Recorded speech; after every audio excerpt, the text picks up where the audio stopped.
What's going on? Welcome to Totally Blitz Podcast. We in the Fight Club, and today we talking Regis Prograis versus Jose Zepeda for the junior welterweight super lightweight title of the world, WBC, I believe.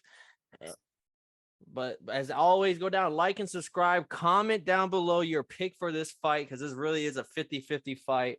And these are your hosts. I'm Paul. Pick 'em, win 'em, Concha. I actually poured up my shot at Bacardi. Happy early Thanksgiving. And who's with me? Man, what's going on, man? Happy Turkey Day. Yes, sir, man. It's PT prime time. I think we missed last week. But we back in it this week, man. No, boy, boxing this wasn't doing nothing last Man, boy got the turkey legs on. Hey, bro, we talking Turkey Day. We got to put the turkey hat on. Fuck it. Turkey Day.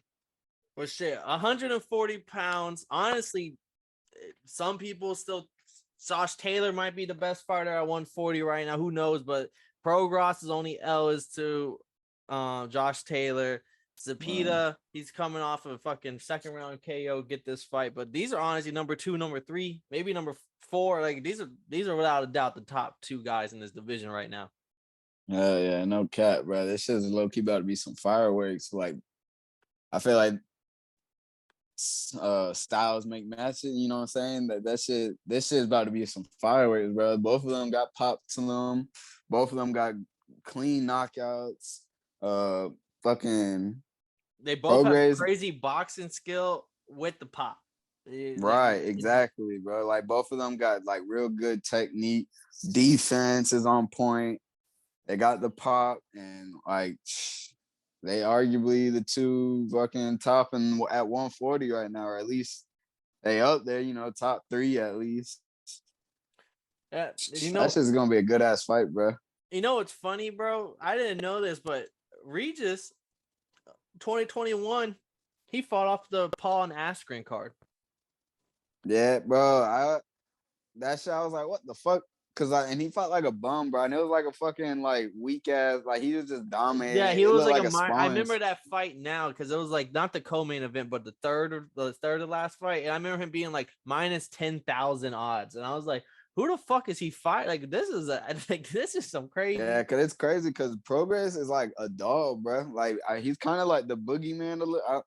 He's kind of like a boogeyman because like people don't want to fight him right now, and like he's trying to get back to that belt, and like he's just having trouble trying to find people that actually want to fight him, and trying to find that route back to a belt. But if he gets a belt, bro, he's dangerous, man. At 140, no cap.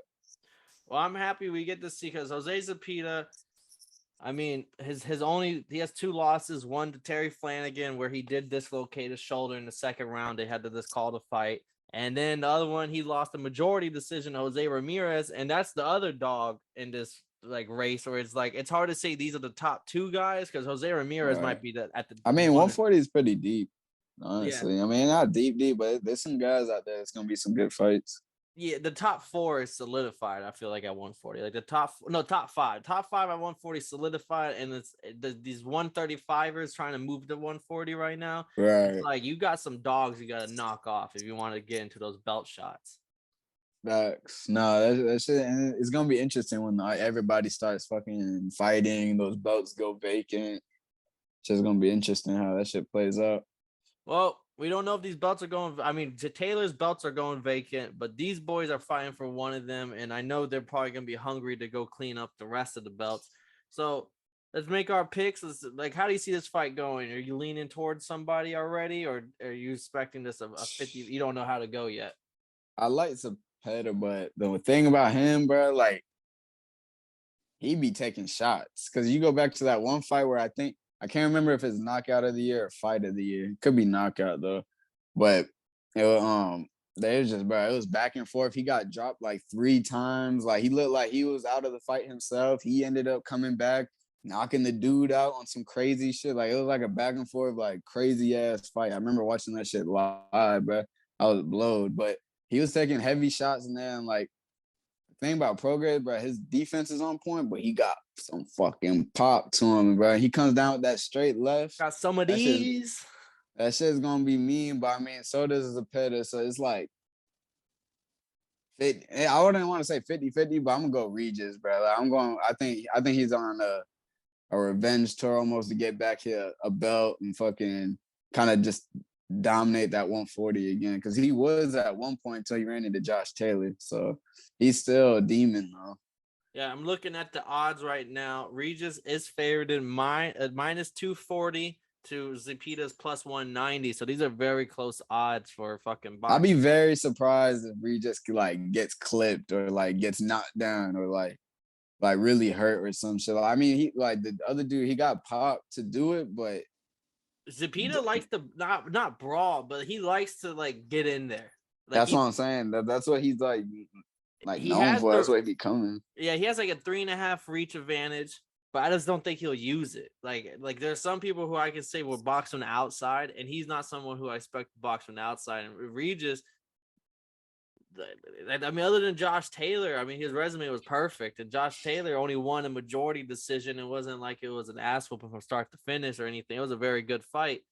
I think Regis probably does. I don't know how he didn't get the rematch clause for that fight, but he didn't, and so here we are. I think he's got it in him because this should be his belt right now, especially if Josh Taylor's giving it up. I think Regis is by far like the number 2 guy. Like there's the other 3 and 4 guys are fine, nice, but he just seems to be. He's been here before, he's done it before, and he's nice with it.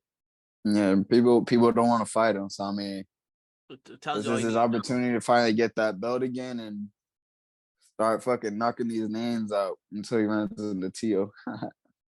Regis looks kind of big. I'm not gonna lie for 140. Is he known for being a bully at 140 or anything like that? I mean, I'm just looking at the different size. Like they're both the same height, but just how thick they are. Regis is like more like compact. Yeah. He boy. That's why he got that fucking pop, bro. And then he's a southpaw, so like just his style is just it's like I don't know, bro. He's hard to box, bro. He's gonna fucking outbox you. He's gonna work the angles and then be banging fucking heavy fucking power punches.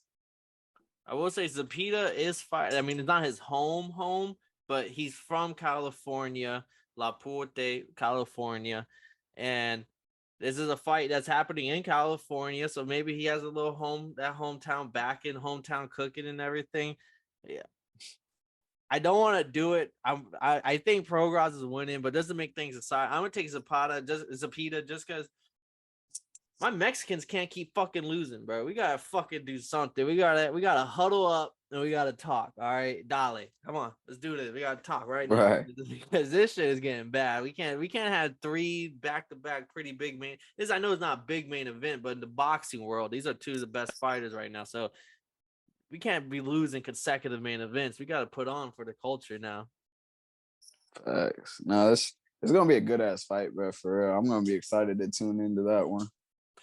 And we're looking at so Tapology. There's 107 people who voted on who they think is winning. Over under. I'm gonna ask you over under 65%. Do you think more than 65% is voting for Prograis to win, or under 65% thinks he's gonna win? Over. 72% of all votes is on Prograis to win, 28 for Zepeda, and I mean, that's about right. I want to say that seems about right. And before we head out, we gotta talk real quick. Does boxing always have mandatories before the title fight even happens, or is that just something kind of happens now and then? It kind of just happens, I guess, from scenario to scenario, but. Shit, man, these fucking sanctionary, but it'd be some weird. How often do you have 2 mandatories before the fucking title fight? Like how often? Yeah, see, I don't know about all that, bro. Like this should be getting sticky, bro. This is why boxing is in the position they're in. So, winner of this fight, Zepeda versus Prograis, will have to fight Jose Ramirez. Jose Ramirez had won his last fight to become the mandatory for the belt. Jose Ramirez has beat Zepeda in the past. He's never fought Prograis. That's a fight that a lot of people who love 140 weight division want to see. So we could talk that real quick. And then after we talk that, we got to sprinkle in Teofimo versus Sandor. It will be the second mandatory. And whoever wins that fight will fight whoever wins the Ramirez Zepeda or Ramirez Prograis fight. So let me hear your thoughts on, because I would say all of those fights are good fights to make. If all those fights line up like how they're supposed to, that shit's gonna be lit for 140. Cause that's just like one side of it. Cause there's gonna be other guys gonna be in the mix too. And man, that shit, I would love to see Regis versus fucking Ramirez, bro. That would be a great fight. And then I don't want to see Zepeda versus Ramirez too. I'd rather see Regis versus I want to see that is gonna be a high level fight. There's gonna be fucking pop. There's gonna be that's gonna be a good fight. And then to see the winner of that to take on my dog Teo, man. So I just want Teo to start getting the big names in the 140 on his resume and start getting his mental right and just get that hunger he had when he went to go fight Comey at 135 and got his first belt down there. You just got to get that same type of hunger and fucking take that same takeover mindset at 140 and shit, whatever's in front of him, bro. But that would be a good fight. Ramirez, Teo, Regis versus Teo, like all that is just great matchups all across the board. I hope that shit plays out like that and there's no like hiccups. Like that shit can just kind of go back to back. I hope we get someone who could come get all those belts. So when Gary Antoine Russell fights for the belts, he just gets undisputed off rip. Because I don't want to see my man taking the long. You're also gonna have Ryan Garcia too. Is gonna be at 140 after the Tank shit. The one catch weight 136 with Tank, that's coming up. That would be a good fight. I mean, I hope all those fights that everyone who watched our breaking news, 7 fights ordered by WBC. This is one of the fights that was ordered, all that stuff. But no unboxing out of those 7, maybe 3 or 4 of those fights will really happen. Right. So I'm hoping at least I hope we get the best of the best, because it looks like Keith Thurman versus Errol Spence is for sure gonna happen without a doubt. So at least space for at least 2 or 3 of those other fights to make it. Facts. Shit, man. It's heating up. I mean, boxing. Yeah, it is. It's kind of a weak ending of the year. Not too many great fights, but hopefully 2023 opens up with some bangers early year. January is looking promising because we still got that Tim Tszyu, Charlo. I will say it's weaker on the pay-per-view buy side and marketing side, but as a boxing fan, Zepeda versus Prograis is one of the best fights that could be made for a big belt right now. Next week too, you got fucking the trilogy. Oh, Chocolatito Estrada 3, where Chocolatito is gonna spark that boy. That's gonna be the icing on the cake this year for me. That fight right there. Yeah, like as a pure buy, it's like fuck the pay-per-view buys and marketing and big names. These are good fights that are getting made right now, and I mean, who can't love a good Dylan White versus Jermaine Franklin fight in the middle of November? Come on, man. That boy Dillian. Dillian. Nah, boy, fucking get out of here, you fucking bum. But we appreciate everyone that tuned in. Always comment down below. Comment and subscribe. It means everything to us. But this was Totally Blitz podcast. I was Paul Pick'em Win'em Concha, or Turkey Paul for the great Thanksgiving holiday. Turkey Paul. And that was Marcus PT Primetime Penley. We broke down Zepeda versus Prograis for y'all. And as always, if y'all didn't know, now y'all know, motherfuckers. Let him in, passing out the medicines. We've been on that rock star regimen, knowing that I'm heaven sent, higher than I ever been. I got a problem with being problematic. Get the light beam on me, ready for electrostatic. Don't you step into this box if you're not batting. Then my gang got tools, you can call them boy crap, man. This gang got rules, man. You better watch your passes. This ain't nothing.